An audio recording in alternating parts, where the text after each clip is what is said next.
Assalamualaikum warahmatullahi wabarakatuh.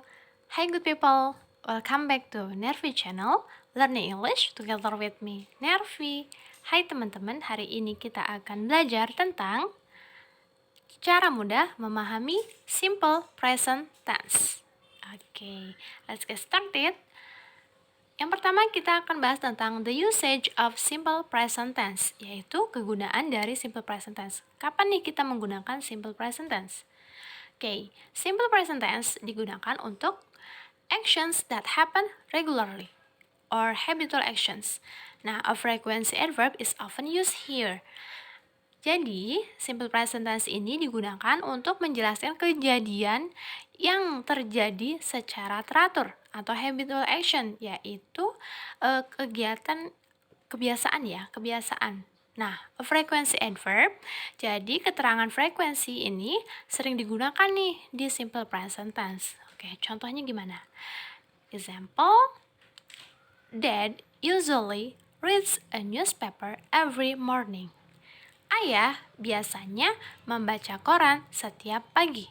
Nah, ini merupakan habitual actions ya. Jadi kebiasaan setiap pagi nih, Dad reads newspaper. Jadi, ayah biasanya membaca koran setiap pagi. Oke. Kemudian ada contoh yang kedua, I always get up at 5 a.m. Aku selalu bangun tidur pada jam 5 pagi. Nah, ini selalu berarti habitual actions juga, kebiasaan. Oke, paham ya teman-teman? Oke, kemudian the usage of simple present tense yang kedua digunakan untuk facts which are always true or general truths. Jadi untuk menjelaskan fakta yang mana selalu benar. Ya, kalau fakta pasti benar ya. Nah, dan merupakan general truth, jadi kebenaran alam. Contohnya gimana? Examples, the sun rises from east. Matahari terbit dari sebelah timur. Nah, ini merupakan kebenaran alam, general truth. Tidak pernah kan matahari terbit dari sebelah barat? No. Oke, jadi the sun rises from east merupakan contoh dari simple present tense. Oke, kemudian ada contoh yang kedua, every normal human has 2 feet. Setiap manusia yang normal mempunyai 2 kaki. Nah, ini juga facts ya, jadi fakta. Setiap manusia yang normal pasti mempunyai 2 kaki. Oke, paham ya teman-teman? Sekarang kita lanjut ke the formula of simple present tense. Jadi rumus untuk membuat kalimat simple present tense. Yang pertama, untuk kalimat positif, rumusnya yaitu terdiri dari subject plus verb 1. Nah, verbnya ini ditambah s atau is untuk subjek selain Ayu Dewi, yaitu subjek he, she, it. Verbnya harus menggunakan s atau is di belakangnya.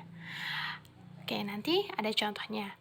Plus object, nah ini object optional, jadi tergantung dari verbnya. Verbnya memerlukan objek atau tidak. Kemudian plus adverb of time, yaitu keterangan waktu. Ini kalau kalimat positif. Sedangkan kalimat negatif terdiri dari subject plus do or does. Tergantung dari subjeknya, kapan kita menggunakan do dan kapan kita menggunakan does. Nanti kita jelaskan plus not plus verb 1. Nah, verb satunya di sini tidak menggunakan s atau is karena sudah ada auxiliary verb dari does. Oke. Nah, plus object plus adverb of time. Ini untuk rumus negatif.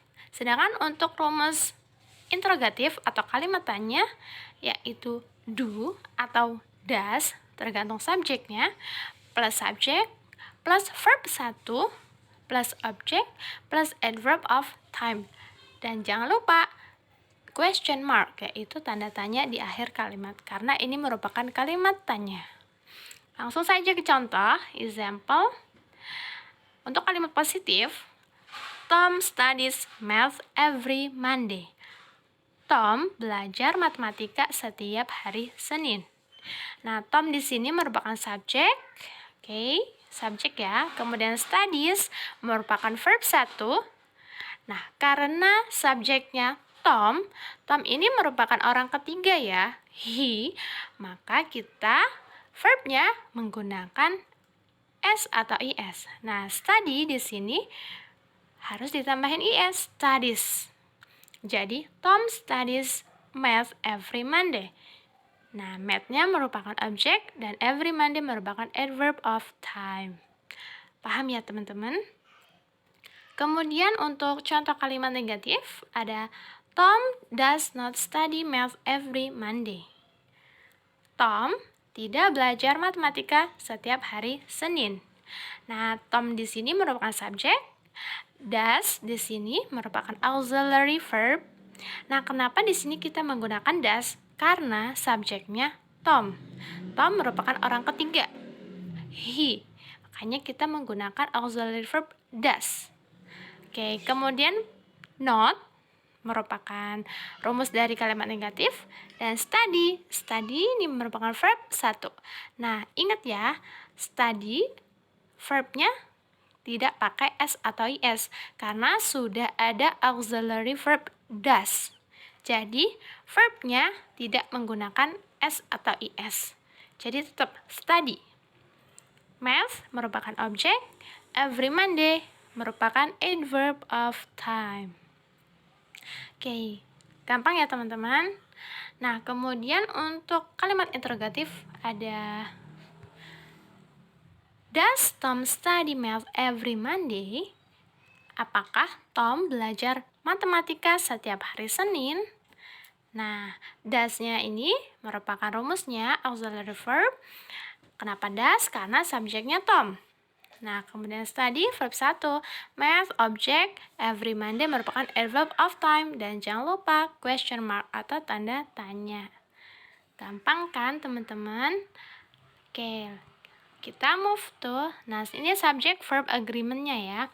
Kalau subjek peranan-nya Ayu Dewi, verbnya verb 1. Kemudian auxiliary verb yang digunakan yaitu do. Kemudian untuk subjek he, she, it, verbnya verb 1 ditambah s atau is untuk kalimat positif. Nah, untuk auxiliary verb yang digunakan yaitu does. He, she, it menggunakan does. Kemudian ada subjek seperti Farah, Tony. Nah, ini verbnya verb 1 juga ditambah s atau is. Dan auxiliary verbnya does. Kenapa? Karena Farah sama Tony ini sebenarnya masuk ke he dan she. Ini contoh saja. Seperti itu. Oke, move to adverb of times. Nah, adverb of times yaitu keterangan waktu yang sering digunakan. Every day, setiap hari. Every week, setiap minggu. Every month, setiap bulan. Every year, setiap tahun. Every Monday, once a week, satu kali dalam seminggu, and twice a week, 2 kali dalam seminggu, dan masih banyak lagi. Pokoknya yang ada every itu merupakan adverb of times dari simple present tense. Oke. Move to adverb of frequency. Nah, ini frekuensi adverb yang sering digunakan nih. Contohnya usually, biasanya. Kemudian always, selalu. Often, sering. Normally, normalnya. Kemudian generally, umumnya. Sometimes, kadang-kadang. Never, tidak pernah. Nah, ini merupakan adverb of frequency yang sering digunakan di simple present tense. Contohnya tadi, Dad usually reads newspaper every morning. Terus, I always get up at 5 a.m. Nah, itu merupakan contoh dari adverb of frequency. Okay, any questions? If you have any questions, please write down on the column comment below. Thanks for watching. Don't forget to like, comment, share, and subscribe. Wassalamualaikum.